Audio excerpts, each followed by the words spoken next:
God bless you, Miss. May God bless you, Miss. May God bless you. May God bless you, Miss. Yeah, may God bless you.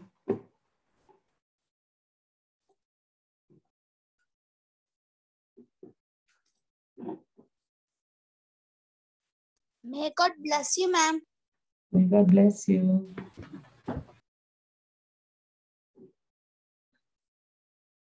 Good evening, Vipin. See you there. Good evening, ma'am.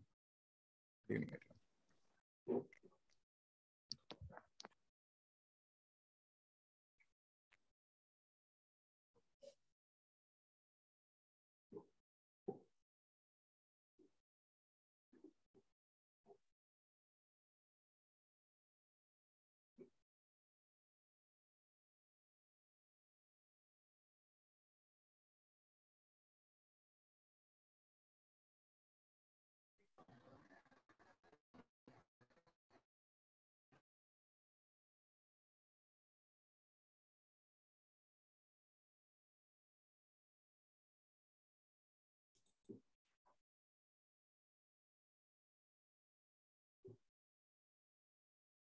We'll just wait for 2-3 minutes so that everyone joins. Sure.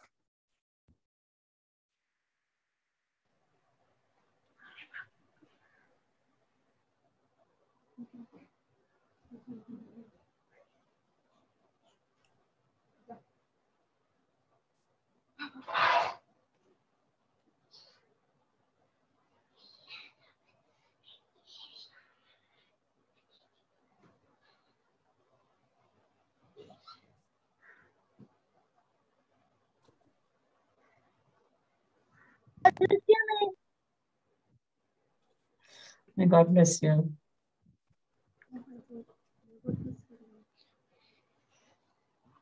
May God bless you, Miss. God bless you.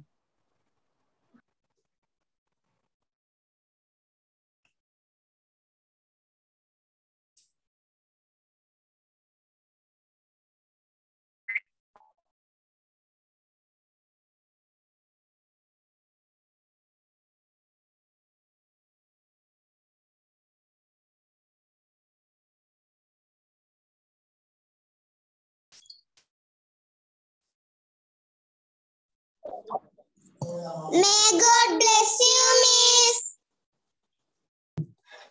God bless you.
Okay, I think we'll start the session. May God bless you, respected manager, sir, Sally Miss, Annie Miss, Geeta Miss, teachers, parents, and my dear students. Today, we are conducting the third session of career guidance and future possibilities. In this session, we have with us Mr. Vipin Muralidharan, alumnus of our school of batch 2006. He studied in our school from kindergarten to standard 12. He did his B.Tech in Electronics and Communications for TKM College of Engineering. He was a gold medalist for the best outgoing student and attained the 7th rank in Kerala University. Later, he joined Tata Consultancy as senior software developer. He pursued his MBA from the prestigious IIM Bangalore, where he spent an exchange term with Helsinki College School of Economics at Finland. And he moved ahead to join as a senior business operations manager at Altisource, and presently is working as a senior program manager at Amazon. So today we give you a hearty welcome to Mr. Bipin Muralidharan. Welcome, Bipin. Thank you, ma'am. Thank you, ma'am, for that warm welcome.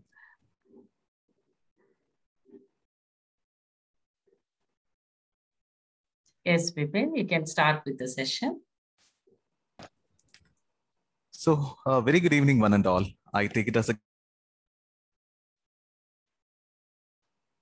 it's always a pleasure coming back to Gregorius. So I can see Salimis and managers are also part of this call. Good evening, sir. Good evening, ma'am. So when I count my blessings, I always count SGS twice and Gregorius twice, because it has played a big part in making me personally and professionally who I am today. So it's a moment of great pride and pleasure to see Salimis, managers, Animus, Vinny ma'am, and everyone on this forum. So yeah, I also get to know that this is a series of talks, and already a lot of our accomplished alumni have spoken to you. So I don't know how worthy I am to fit amongst that esteemed panel, but definitely I'll share some learnings from my professional and personal journey over the past few years. So some of those lessons can be of some, some benefit to all of you. Cool. I put together a few slides. I'll just share that now. Okay. Ma'am, can you help me? Now I'm disabled. My screen sharing is disabled. Could you Okay, just... one second.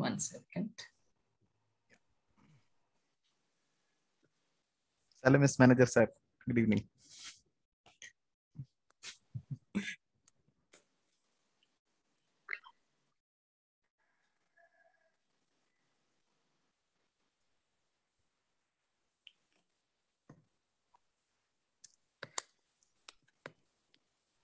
Can you try that now, Bipin? Sure. Yeah. Yeah, is my screen visible now? 1 second. Yes.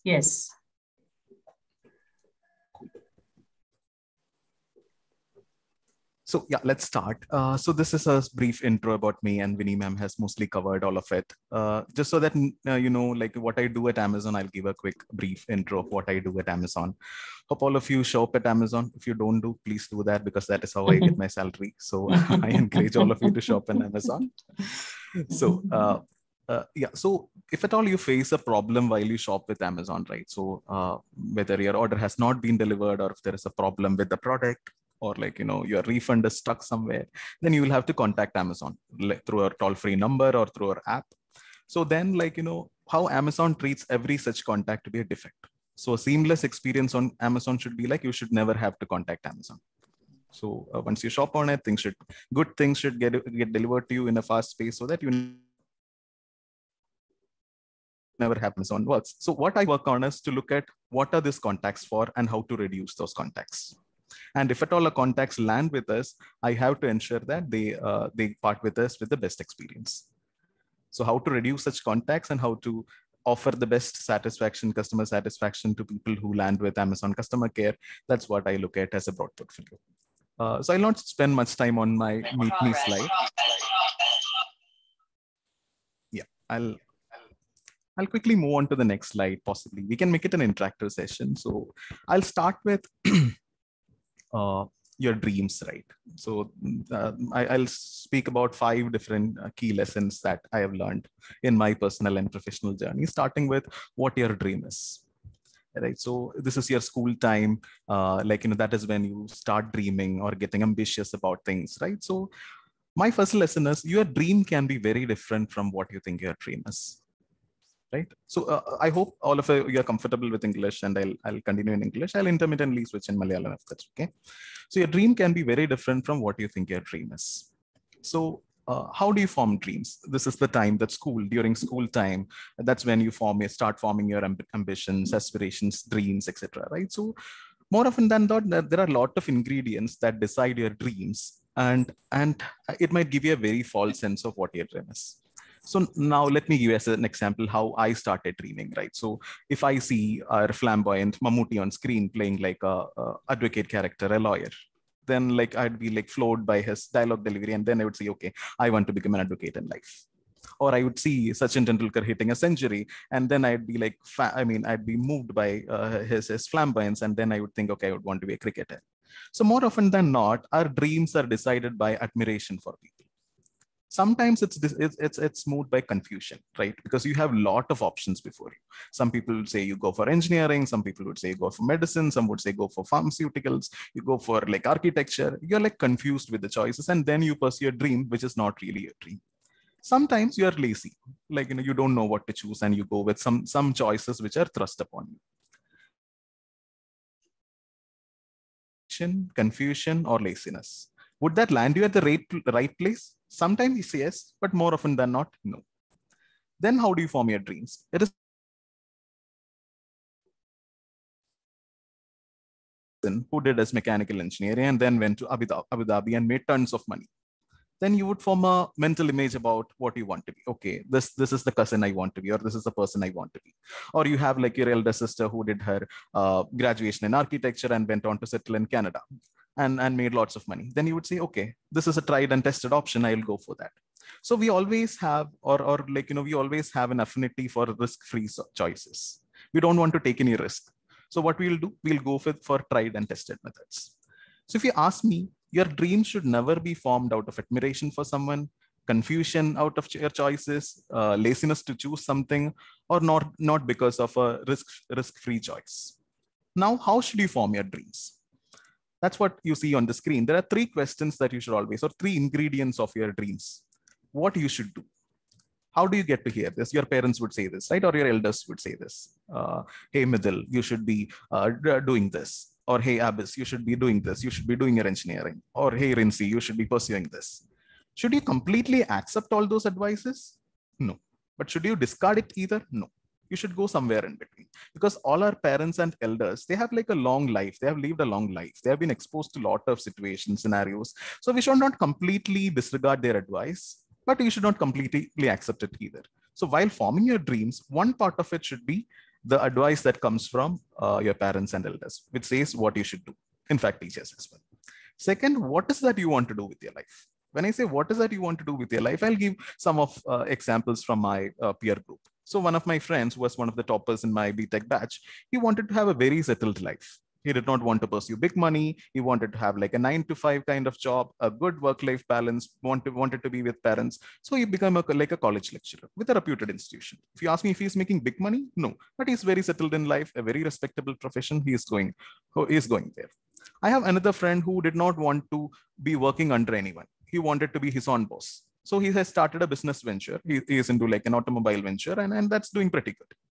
And I had like a different corporate dream. So I went on to do my MBA, and then I pursued a corporate profession for its own advantages. One of my other friends, she has pursued a profession with Army. She wanted to serve the nation. So the second part of your ingredient, the dream ingredient, is what is that you want to do with your life? Is it that you want to make big money? Is it that you have a settled life? Is it something you have to serve the nation? It's up to you. Third, and the most important, what you can do. In addition to what you should do, what you want to do, what is that you should always ask is what you can do, right? You would be the best judge of your own abilities. Because when others judge your ability, they would always underestimate or overestimate you. So you are the person who can decide what your right abilities are, what your right capabilities are, what your credentials are. I have the pleasure of having my mom and dad as well on the call today. So if you ask my mom, she would say that I'm the best singer in Kerala. But I know how unbearable my singing is. So when you form a dream, these 3 things should always come to your mind. What is that the advice that comes from your parents, right? And what is that you want to eventually do with your life? And finally, an acknowledgement of your own credentials and capabilities. Right. Moving on to the second lesson. Competition is a reality. people would say n number of things about competition. Competition is that, competition is this. Ultimately, the fact about competition is it is a reality. I've just flashed some numbers on the screen, right? So any of the streams that you go for, right? Thanks to India being a 1.3 billion nation, you would face competition everywhere. If you have to pursue IIT, last year, 22 lakh applicants applied for IIT examination. 16 lakh applicants went for NEET, that's the medicine stream. 11 lakh applicants were there for civil service examination. So even if we come to Kerala, right, I'll just say a story. So I was spending a couple of months back, I was spending some leisure time at home, and one of my neighbor girls, she visited with a packet of chocolates. And what she told me was she got 9 out of 10 A+ in her SSLC examination. So I thought how brilliant a girl she is. And then I was kind of feeling really happy for her, and I wished her all the best in her further pursuits. But later I was going through the newspaper. I found that 1.2 lakh candidates in Kerala scored a complete A+. So that means 30% out of the total population who wrote SSLC examination, they scored a complete A+. So that reverses the entire story, right? So a few hours earlier, I used to think of that girl as a genius. Is she intelligent? Yes, of course. But she is only falling outside of that 30%. So that reverses the entire story, right? So that is going to be the story everywhere. Like you will have to face competition. So should you be, so now this is an advice to all my topper friends here who are in the rank 1, 2, 3 consistently in all classes, right? Don't ever be complacent. And never ever feel that you have accomplished everything, because you might be the topper in your school, but there would always be someone better in your neighboring school or in your neighboring district. There are tens of people who are better than you in the neighboring district, hundreds of people better than you in the neighboring state, thousands of people who are better than you in the country. So it is a reminder for us, competition is a reminder for us to never ever be complacent. And second, on the flip side of it, should competition dissuade you? No. Should you feel that like, this is a very competitive field, I should not go for it? Never ever do that. Never let competition, the fear of competition, decide your career choices. I'll give you an example. I had a friend, after completing his 12th standard, he scored decent marks. And one of his cousins or a distant acquaintance told him, hey, don't go for medicine and engineering. It's highly competitive. And he advised him to go for a forensic science. This poor chap went on to pursue a BSc in forensic science. And trust me, he took years to land in a job. He had to go from pillar to post, pursuing something, and that was never his fit. And finally he had to do some diploma course, and then finally he landed in a job somewhere in Dubai. So finally, yeah, things landed well for him, but still he had like a long journey. So what does competition mean? So if there are hundreds of thousands of people writing an engineering entrance examination, that means that people are finding a scope in that. People are finding a future in that. People are finding some sort of prospects in that. So if you have chosen a field and then there's competition in that field, the only takeaway that you should have is it's an acknowledgement to the choices that you have made. So if you have chosen for engineering, if there are 1 lakh people participating for it, what should you take out of that? That means this is a good field. That's why 100,000 other people are writing this exam today, right? Now, how to beat competition, right? There are quick 2 things to, quick 2 pieces of advice on how to beat the competition. One is start early. In one of the surveys conducted by Time, one of the well-renowned institutions of management studies in India, one of the surveys that they conducted, it was found that only 20% of the people start preparation for a competitive examination 1 year early from the exam. For example, if you are preparing for Kerala engineering entrance examination, only 20% of the total applicants start their journey 1 year before. And even more interesting, only 10% people start their journey 2 years in advance. That means if you are writing your entrance examinations and you're starting your journey right after 10th standard, you're starting preparation for your entrance examination right after your 10th standard, you are already eliminating 90% of the competition because you're already in the top 10%. So one golden rule, start early. Second, treat every challenge as an opportunity. Whatever path you choose, there will always be challenges coming your way. The path is never a bed of roses, right? It is definitely filled with thorns. So every challenge should be treated as an opportunity. Let me give you an example. When I was in my school in STS, right? So we are from a tier 4, tier 5 city, and there are I used to envy people from say Mumbai, Bangalore, Hyderabad, Delhi, who had access to all kind of educational institutions, coaching centers, infrastructure, everything. Right, as a as a person from a tier 4, tier 5 city, I was devoid of many facilities like that. I mean, I'm not denying that SGS gave me the best that out of our own capabilities, but still, I used to envy people from metropolitan cities, right? And now a complaint that I'm hearing from our young friends is that online education has created like a lack of engagement. There is no forum to clear your doubts. Like, you're missing the personal interactions, all of that. But all of that is the challenge. Think of the opportunity there. Because of the lockdown and because of this virtual classes, overnight, you are at par with anyone from Mumbai, Bangalore, Hyderabad, or Calcutta, right? Because every other facility that a Mumbaiker or a Bangalorean can get, you are getting it now, right? It's just about if you have a proper internet connection at home, every other entrance coaching institute, every other, teaching faculty, everything is available for you. So you are no different from anyone living in the metros. So long story short, treat every challenge as an opportunity. Quickly moving to the third lesson. In life, game is never over. So all of you, I know, are gamers, right? I mean, you would either be playing games on laptop or iPad or iPhone, or you all play games. What is one common construct about all the games? You would be given 3 lives, right? I mean, 1 life is over, 2 life is over, 3 life is over, and game is over. But life doesn't work like that. In reality, life never works like that. Life gives you n number of options, right? Life keeps on giving you options. And let me also take this opportunity to bust a myth that would have come your way. Your parents would have told you, or your teachers would have told you, you clear your 10th standard and your life is set.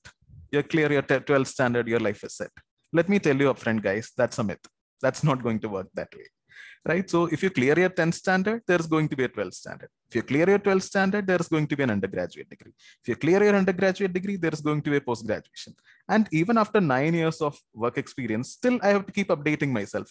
Otherwise, you'll be outdated and you'll be out of your professions, right? So it's a myth that one exam can set or upset your life. What is the good thing about this? That means no one is going to remember your past. That means if you scored some bad marks, God forbid, in 10th standard, but if you make up for it in 12th, who's going to remember your 10th? Right? So God forbid you got poor marks in 12th, but if you get a gold medal in your BTech, who's going to speak about your 12th standard marks? Suppose you've scored bad marks in graduation, but you cracked a civil service examination. Who's going to speak about your past? Right? So that's because we all have something called a recency bias, because we always think about the latest thing in mind. If you have seen a movie, even if the movie was bad, but the last 15 minutes, the climax was good, right? You would feel the movie is good. That's because of recency bias, because only the last thing stays in your mind, right? So what is the golden takeaway from this? That means however your past has been, you can turn it around. You are just one decision away from turning your life around. Because if you start working on the next goal from today, you're always going to be remembered for your next milestone. Whatever has happened in the past is just history, right? And the final takeaway, it is good to count on your luck, but never blame it. What is luck, right? The quote says that luck happens when preparation meets opportunity, right? So if you are prepared, so there are 2 things. You should be prepared and the right opportunity comes. If the opportunity comes to you and you are not prepared, nothing can happen. Similarly, if the opportunity comes to you, but you're not prepared, nothing can happen. So it's just a meeting together of preparation and opportunity. You would have seen cricketers playing, right? So a century normally comes in 90 balls, 100 balls. So does Rohit Sharma hit every single ball for a boundary? No. 50 out of those 100 balls will be dot balls. He wouldn't have scored anything. But in the remaining 50 balls, he would have scored boundaries and sixes and singles and doubles. So that means he's equipped to play the right shot. He's just waiting for the opportunity. So his preparation meets the opportunity, and that is how he hits a century. Cool. So now let me quickly move to the next lesson that I've learned in life. Communication holds the key. So there might be multiple schools of debate on what skill would really help you, right? Some people say it's problem solving skills. Some people say it's your analytical skills. Some people say it would be engineering skills that help you prosper. So, but what I've learned in my life is that communication skill is that holds the key and it is the king of all the skills or queen of all the skills. If you know something 100%, but if you can express only 60% of that in an interview, definitely you would be defeated by a person who knows only 70% but can express 100% of it, right? So communication always holds the key in in taking you further in all your pursuits. So there is a Brazilian writer, all of you would have known, heard about him. It's Paulo Coelho. He's a Brazilian writer who has written books like Alchemist. So he says that communication has 3 different levels. To start with, informative. Let me give you an example. Like, my Hindi is informative. I can only convey very elementary statements in Hindi. I can say that train 10 baje aayega. That means train will come at 10 o'clock. So I can only give like very elementary, rudimentary content in Hindi. So I would say that my Hindi is only at the informative level, right? So how does it go to the next level? That's expressive. So if your language is expressive, that means that you can get angry in English. You can get upset in English. How many of you can become angry in English? I'm not saying, I'm not asking you to use cuss words or like expletives, but how many of you can express your anger in English? How many of you can express your disappointment in English? How many of you can express your sorrow in English? So that is when you're able to express your emotions in a language, that is when it moves from informative to expressive stage. And the final stage, the pinnacle of communication, is when the language becomes communicative. Communicative level of language means not only we are expressing our emotions, but it is invoking the same emotions in someone else. Let me give you an example. Say most of our leaders, right, political leaders, they speak in communicative language. For example, Modi says like, we'll defeat Pakistan, right? So not only is he expressing the aggression, but somehow while listening to his speech, we also get that aggressive instinct. Say, for example, Pinarayi Vijayan, right, our Honorable Chief Minister, he says that when COVID hits, what does he say? So that means not only is he expressing confidence, but listening to his press conference, we also get that confidence, right? So that is the pinnacle of communication. So always evaluate where you're standing on that communication. Just speaking English or just speaking Hindi or just speaking Malayalam might not be effective. So are you speaking at an informative level? Yeah, then upgrade to expressive level. If you're speaking at an expressive level, always upgrade to communicative level. And one advice on the side for all the parents who are attending this show is that always encourage opinions. You would have seen, or this is a common talk that happens at all households where we snub the opinions from kids. We would say something like, Ninda abhiprayam onnu aarum chodichilla, right? We don't want your opinion. Or Ninda appante eduthu nee abhiprayam parayarayo. Are you big enough to offer your opinions before us, right? That's not the right approach. Always encourage opinions, but you should ensure that those opinions comes with respect, with courtesy, with compassion. So if I say that in Malayalam, right? ആദരവോടെ, ഔചിത്യത്തോടെ, അനുകമ്പയോടെ അഭിപ്രായങ്ങൾ പറയാൻ കുട്ടികളെ പഠിപ്പിക്കുക. ആദരവോടെ, ഔചിത്യത്തോടെ, അനുകമ്പയോടെ അഭിപ്രായങ്ങൾ പറയാനായി. അല്ലാതെ ഒരിക്കലും നമ്മൾ ഒപ്പീനിയൻസിനെ സപ്രസ് ചെയ്യല്ല. We should never suppress opinions in kids. Right? Quickly on that note, I'll move to the final lesson in my life. One of the most lessons that has helped me: believe in the superpower, believe in the supreme power. I won't take names here like Lord Krishna or Lord Jesus or Allah, right? That's up to you which entity you believe in, but always believe in the superpower. I'll tell you why. I'll tell you a story. So this I came across while I was making a train journey. So I heard a young man speaking to a priest in the train, and he was asking that guy seemingly an atheist. So he was asking the priest, like, science has defined everything. Even black holes are now defined. We can't see or feel black holes, but even black holes are now defined. But your science has not been able to define God. Then why should I believe in God?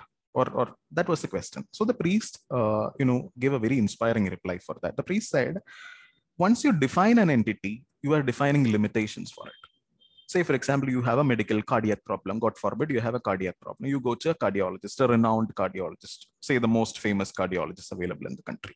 So he'll give you 3 options. Either you go for angioplasty, or you go for a bypass surgery, or the worst case, you go for heart transplant. Right? So there are only limited options before you. But even when you are failing in your life or failing in your health, and even when all the available options are exhausted, you still pray, right? That's because God has not been defined. His powers have not been defined. So not only just medical case, right? We all go through rough patches in our life. However well you're doing, sometimes you will land in rough patches in your life that a lot of uncontrollables would come your way. That you wouldn't have, the options available to you might not be clear. It's like, I choose option A or option B, you will run out of options.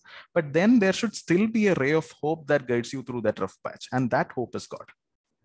Secondly, God is an ethical compass. If you ask me what God is, there's always a tug of war which happens inside us, like between evil and the goodness, between the bad and good. There's always a tug of war happening, right? Even a 5-year-old kid, if I see a fancy pencil, as a 5-year-old kid, he sees a fancy pencil with his neighbor, he would feel, and if that pencil is unattended, that kid would feel like stealing it. But there is some feeling, some virtue inside that stops the kid from doing it, right? Basically, an additional force which pulls in the direction of good rather than bad. So that is God. So this 5-year-old kid would become a 25-year-old young man, and this fancy pencil would become a big corporate fund. So there should always be an ethical compass which kind of pulls you in the right direction, and that is God. And finally, blessed are the ones who have parents and teachers and friends to listen to them compassionately all through their lives. But as you grow more in life and like, you gradually get detached from relations and you'd be in isolated places. So you always want someone to listen to you without judging you, right? I mean, sometimes when you express your ambitions, people might think that you are greedy, right? Sometimes you express your sorrow, people might find you moody, right? So without being judged, you want someone to listen to you. So God can also be a judgment-free listener. So why I ask you to believe in the superpower? It inspires hope, it establishes an ethical compass, and he offers a judgment-free listening to you as well all through your life. So these were the quick 5 lessons I had for all of you. On that note, I'll end my monologue now. I'll just furnish my email as well here, so you can reach out to me anytime, any of you. But yeah, on that note, I'll conclude, but I'll take a quick moment to thank Animus, who invited me for this show, as well as Winnie ma'am, also Salimus manager, sir. I mean, they are the beacons of my hope and my life all throughout. So taking a quick opportunity to thank all my teachers from STS and for this great opportunity here. Thank you. Yeah, thank you so much, Vipin. Just yeah, thank you so much, Vipin. It was, I hope children could grasp what you try to express here. Anyway, we have recorded it, so I'm presuming that teachers also will interact with them, keeping these points in mind. So it is going to be an added encouragement for them. Take any questions, any parents or children, in case if you want to ask any questions regarding his, how he reached this position, or what were the struggles. He already gave us some tips on how you have to plan and all those things. But anything which you want to ask, this is your time. Parents also. Yeah, usually we have a very quiet, disciplined crowd. They don't ask questions. Anyone, children? Okay, fine. It looks like it is fine then. Thank you so much. Vipin, I hope you can see here, Animus was here, Animus is here, Salimus is also here, and just unfortunately had some other commitment came in between. We have our teachers, and we have senior students, as well as I see a few junior children also have joined today, maybe listening with parents, I guess. Okay. Okay, if there is nothing to ask, I think maybe... Yes, Animus is... Vipin, so thank you so much, Vipin. So I'm very happy to see here you accepted. So thank you so much. Really excellent. Your session was very nice. It's excellent. Remember that. So this is an inspiration to my students. Thank you so much. Very nice. My pleasure, Animus. Thank you so much for... Yeah. Thank you so much, Animus, for having me here. Thank you so much. Okay, thank you, Vipin. Yeah. Okay. Thank you, Vipin. Then we'll wind up the session. Thank you. Coming here in school. Oh, okay. Animus, you're at school now. Yeah, that's what she's telling. Yeah. Okay. Okay. Thank you once again. Thank you. Yeah, Salimus is trying to say something, but I think it's on mute, but we can't hear. I think 1 second, Vipin, 1 second.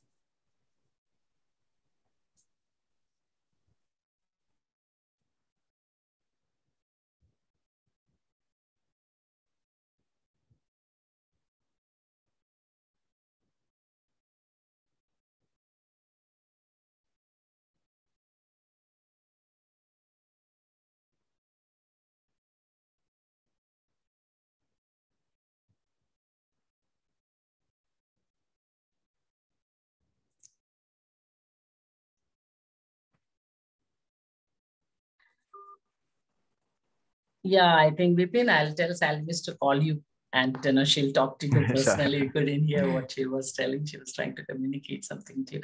Okay. Once again, thank you so much, Vipin. Thank you, parents, and thank you, students who all could attend this valuable session. And lots of tips actually shared and lots of things where children can actually think on this line. And I hope that they have taken it in the right way and work towards it. Thank you, Vipin. Thank you, ma'am. Thank you. Thank you.